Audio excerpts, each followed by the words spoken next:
К другим темам, за новыми идеями и открытиями всегда стоят талантливые люди и энтузиасты. К таким относится ведущий геолог Оленёкской поисковой партии Амакинской экспедиции Александр Хмельков. С обладателем знака «Отличник разведки недр» встретилась Анна Захарова. Талантливый геолог, профессионал с большой буквы, опытный наставник. Так характеризует Александра Хмелькова в Амакинской экспедиции. На родном предприятии он трудится уже 30 лет, начинал свой путь техником-геологом. А Макинская экспедиция, она в те застойные времена нагремела на весь Союз. И попасть в экспедицию было большой честью. По словам Александра Хмелькова, геология– это тяжелый труд. Поэтому в эту сферу приходят и остаются люди, по-настоящему любящие свою профессию.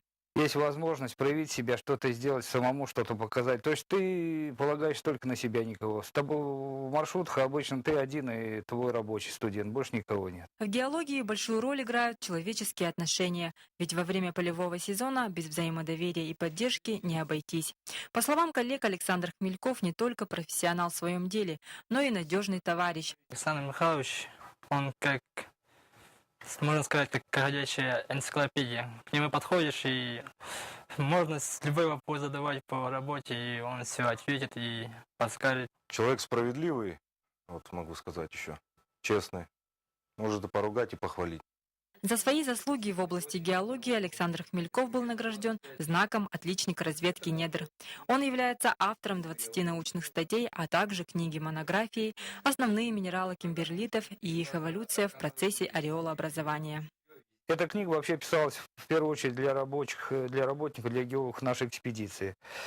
За такой большой срок что-то наработалось, что-то осмыслилось, что-то я увидел с другой стороны, может, свои какие-то наработки. Я их попытался изложить в этой книге.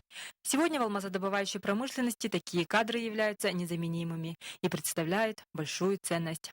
Анна Захарова, Андрей Шаповалов, телерадиокомпания «Алмазный край».